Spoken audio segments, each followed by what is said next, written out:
Welcome to the flipped lesson on the style of F. Scott Fitzgerald in The Great Gatsby.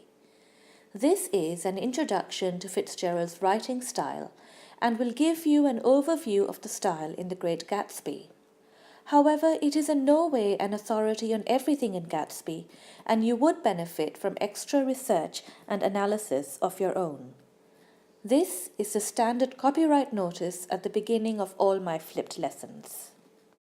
Let us begin with deciding what style means in prose fiction.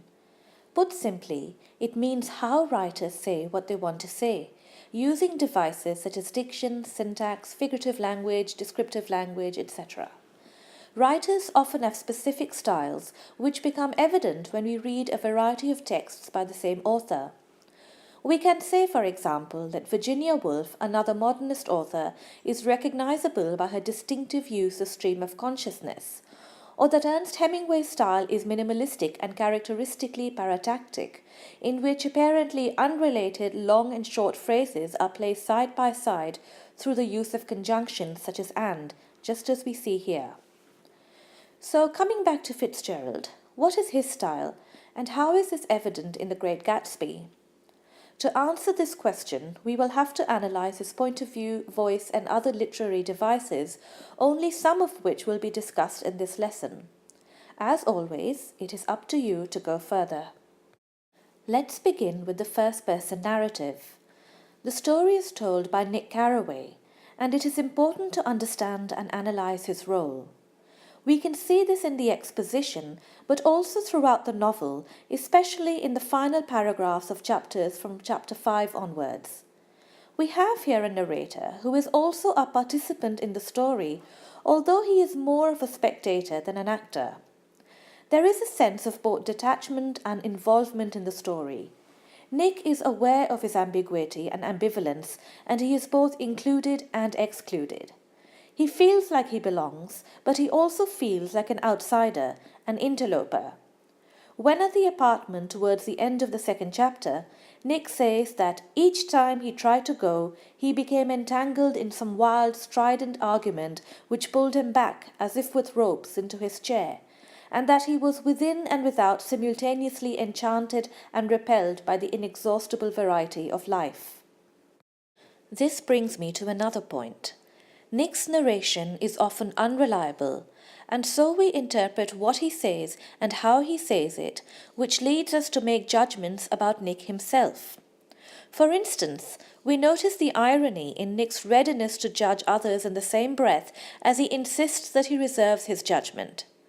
This is evident not just in the previous quote, but also a few lines into the novel, when he says that he is inclined to reserve all judgments, a habit that has opened up many curious natures to him and also made him the victim of not a few veteran bores. Is Nick a hypocrite? Many people confide in Nick, Daisy, Myrtle, and Gatsby himself, but he also judges them. We also see this in Joseph Conrad's Heart of Darkness. Just as Nick judges characters, he also directs the reader's sympathies through his narration. We can trace the development of Nick's opinions and thoughts on Gatsby's dream. His understanding of Gatsby increases, and we can once again see his imprecise responses when he says, on page 146, that he is worth the whole damn bunch put together, but later says that he disapproved of him from beginning to end. The first-person point of view also leaves us room for the exploration of each character, more so than an omniscient narration would. Our view of J. Gatsby is filtered through us through Nick's narration with just enough pace and emphasis to sustain our interest without eliminating the mystery.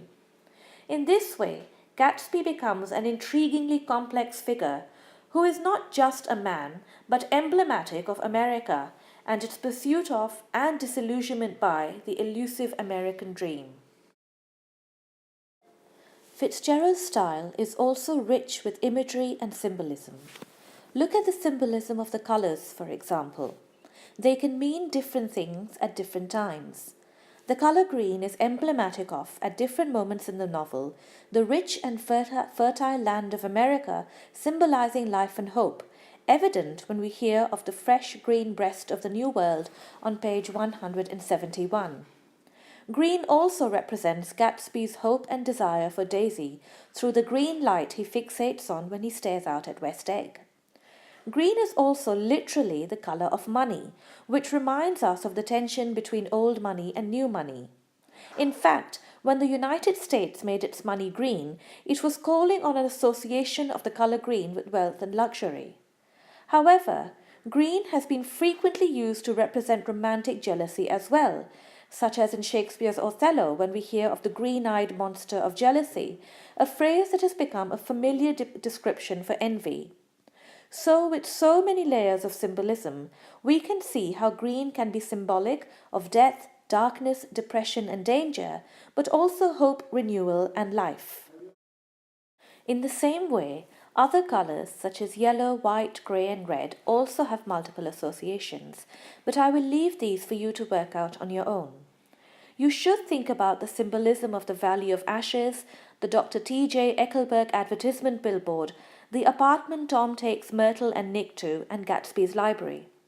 There is also the recurrent romantic imagery to express the conflict between illusion and reality, which is connected to American identity. Look for when Daisy compares Nick to a rose on page 22, or when Nick says Daisy opens up in a flower-like way on page 27. Daisy's name is also the name of a flower, as is Myrtle's, except that the latter is a dark and hardy shrub which seems to suit her character and environment.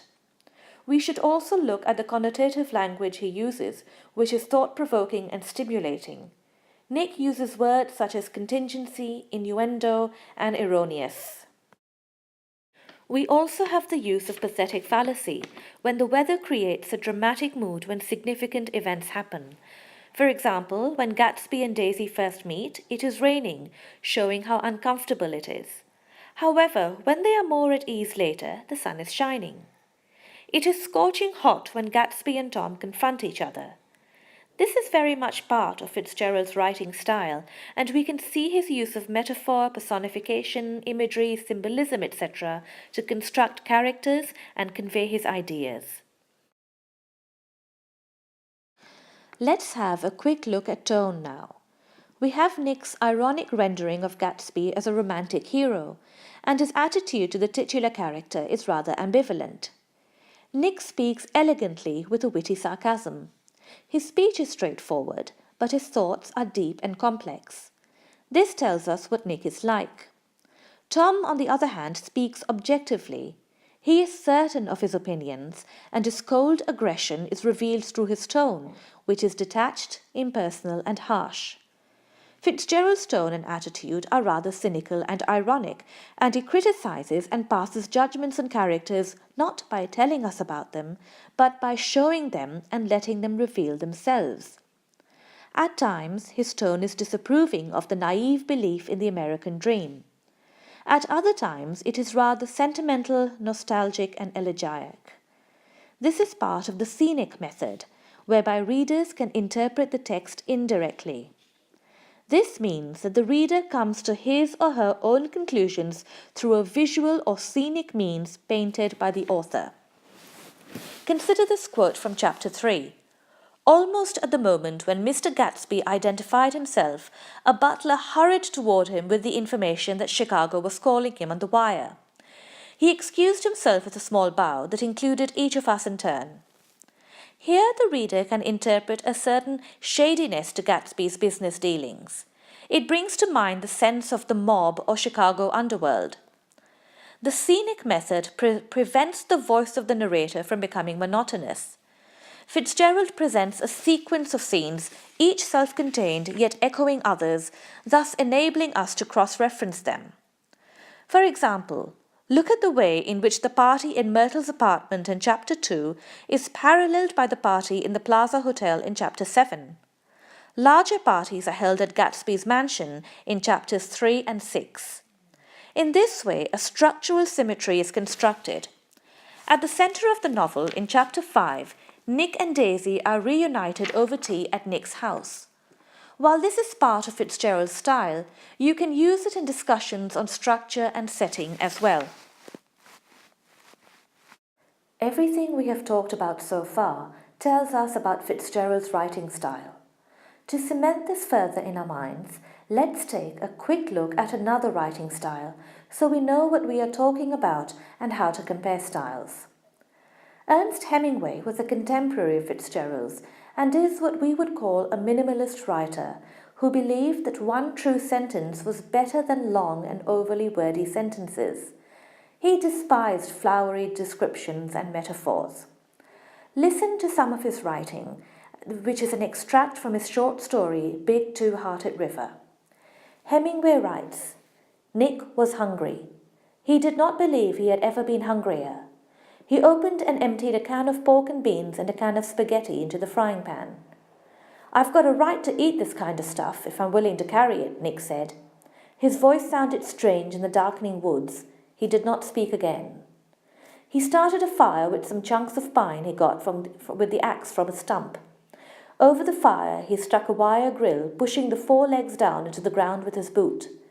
Nick put the frying pan on the grill over the flames. He was hungrier.